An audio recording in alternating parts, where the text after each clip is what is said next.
வணக்கம் அனைவருக்கும். நான் உங்கள் ஜோதிடர் செல்வம். பொதுவா நம்ம இந்த சேனல்ல ஜோதிடம் சம்பந்தமான தகவல்களை பகிர்ந்துட்டு இருக்கோம். அந்த வகையில இன்னைக்கு நம்ம எதை பத்தி தெரிஞ்சுக்கலாம் அப்படின்னா, பொதுவா எல்லாருக்குமே சிந்தனை ஒண்ணு இருக்கும், நம்மளுடைய புத்தியில ஒண்ணு இருக்கும். அதாவது எண்ணங்களுக்கும் அறிவுக்குமான ஒரு இடைவெளி தானே வச்சுக்கோம். எண்ணம் அப்படின்றப்போ சந்திரன் அப்படிங்கிற ஒரு காரகம் இருக்கும்.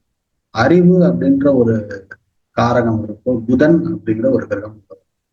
அப்போ இந்த எண்ணத்துக்கும் அறிவுக்கும் என்ன டிஃபரன்ஸ் இருக்கு? எண்ணங்களுக்கு கட்டுப்பாடே கிடையாது. மனம் அப்படிங்கிறதுக்கு கட்டுப்பாடே கிடையாது. அது எப்படி வேணாலும் என்ன வேணாலும் யோசிக்கலாம், எப்படி வேணாலும் செயல்படும். எண்ணத்துக்கு ஒரு வரையறை கிடையாது. ஆனா அறிவு அப்படிங்கிறதுக்கு ஒரு வரையறை. எது சரி எது தப்பு அப்படிங்கிறத கண்டுபிடிக்கிறதுக்கு, அதை பிரிச்சு பார்க்கறதுக்கு நமக்கு அறிவு அப்படிங்கிறது பயன்படுது. அப்போ இந்த எண்ணத்துக்கும் அறிவுக்கும் தொடர்பு இருக்கா அப்படின்னா கண்டிப்பா இருக்கு. ஒரு எண்ணம் அறிவு சார்ந்த தேடலா இருக்கும். எண்ணம் ஆசைப்பட்டதெல்லாம் அடைய நினைக்கிறதுக்கு அறிவு பயன்படக்கூடாது.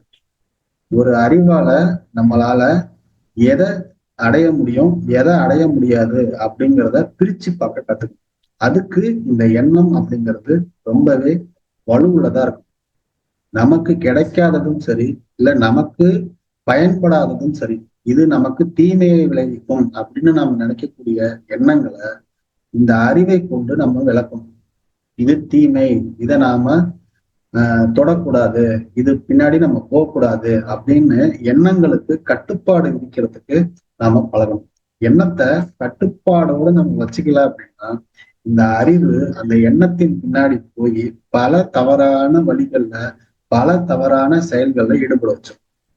அப்போ இந்த சந்திரன் புதன் இந்த ரெண்டு பேரும் ஒன்னா இருக்கிறாங்க ஒரு ஜாதகத்துல அப்படின்னா அங்க இந்த எண்ணத்துக்கும் அறிவுக்குமான போராட்டம் அப்படிங்கிறது அதிகமாவே இருக்கும்.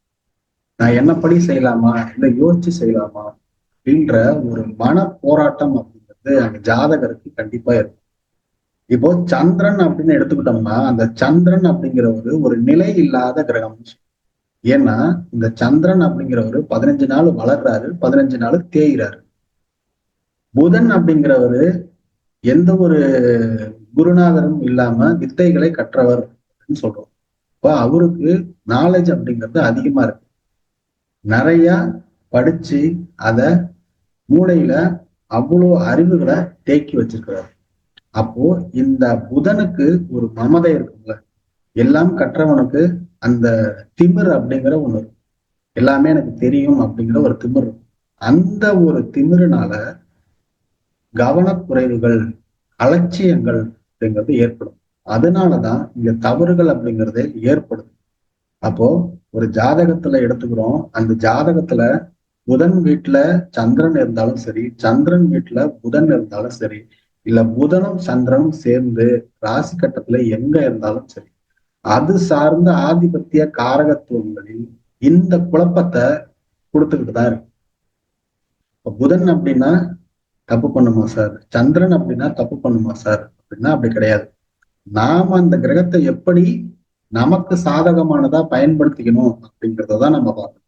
ஒரு ஜாதகத்துல இது ரெண்டும் சேர்ந்துருச்சு அப்படின்னா அவனுக்கு அறிவு நல்லா இருக்கும், திறமை நல்லா இருக்கும், எண்ணங்கள் நல்லா இருக்கும், இப்படிலாம் நம்ம சொல்லுவோம். இந்த சந்திரன் ஒண்ணு வளர்பிறை சந்திரனா இருக்கும், இந்த புதன் தனித்த புதனா இருக்கும். சுபர்களோடு சேர்ந்திருக்கலாம், பாபர்களோடு சேர்ந்து அல்லது பாபகத்திரி யோகத்துல மாட்டிக்கிட்டு இல்ல பாபர்களுடைய நட்சத்திர சாரத்திலேயோ இந்த புதன் சந்திரன் இருக்கும் பொழுது நம்மளுடைய சூழ்நிலைகள் நம்மள தவறான வழிகள்ல வழி நடத்துறதுக்கான வாய்ப்புகள் அதிகமா இருக்கு. அப்போ நம் எண்ணம் என்ன நினைக்குது, நம்ம ஜாதகத்துல அது தீமையாவே இருந்தாலும் அதை நாம எப்படி சரியா பயன்படுத்திக்கணும் அப்படிங்கிற அறிவு நமக்கு ஆண்டவன் கொடுத்துருக்கான் இல்லையா? அப்போ அந்த அறிவை பயன்படுத்தி நல்ல வழி எது, தீய வழி எது அப்படிங்கிறத நாம தான் கண்டுபிடிக்கணும். சரிங்களா? அந்த மாதிரியான ஒரு வழிகாட்டுதல் நமக்கு தேவைப்படும்.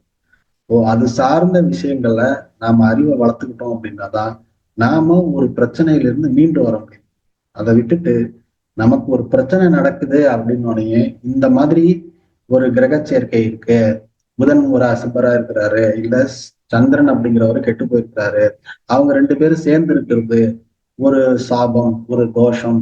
அதுக்கு நீங்க இந்த கோயிலுக்கு போய் பரிகாரம் பண்ணுங்க, இந்த பரிகாரம் பண்ணுங்க, அந்த பரிகாரம் பண்ணுங்க அப்படின்னு பரிகாரத்துக்கு பின்னாடி போய் நாம நம்பிக்கையை வைக்கிறத விட முதல்ல நாம நம்ம மேல நம்பிக்கை வச்சுட்டோம் அப்படின்னா அந்த பிரச்சனையை எப்படி சால்வ் பண்ணணும் அப்படிங்கிற வித்தையானது நமக்கு தெரிய வந்துடும்.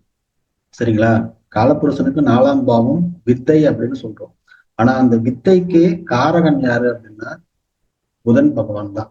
சந்திரனும் புதனும் சேர்ந்து இருக்கிறாங்க, ஏதாவது ஒரு வழியில தொடர்பு கொள்றாங்க அப்படின்னா இந்த நிலை அப்படிங்கிறது நம்ம ஒவ்வொருவருக்குமே இருக்க வேண்டிய கட்டாயமான ஒரு பிஹேவியர்னு வச்சுக்கலாம். சரிங்களா? இந்த வீடியோ பயனுள்ளதா இருந்திருக்கும் அப்படின்னு நினைக்கிறேன். கண்டிப்பா இந்த வீடியோ பிடிச்சிருந்துச்சு அப்படின்னா உங்களுடைய ஃப்ரெண்ட்ஸுக்கும் ஃபேமிலிக்கும் ஷேர் பண்ணி விடுங்க. நம்ம சேனலை வாட்ச் பண்ணிட்டு இருக்கீங்க அப்படின்னா மறக்காம சப்ஸ்கிரைப் பண்ணி சப்போர்ட் பண்ணுங்க. சப்ஸ்கிரைப் பண்ணாம பாக்குறவங்களோட எண்ணிக்கை தான் நம்ம சேனல்ல அதிகமா இருக்கு. சரிங்களா? அதனால பாக்குறவங்க அனைவருமே சப்ஸ்கிரைப் பண்ணி கொஞ்சம் சப்போர்ட் பண்ணுங்க. இன்னும் அதிகமா வீடியோ போடுறதுக்கு அது நமக்கு கொஞ்சம் உந்துதலா இருக்கும். நன்றி, வணக்கம், பை.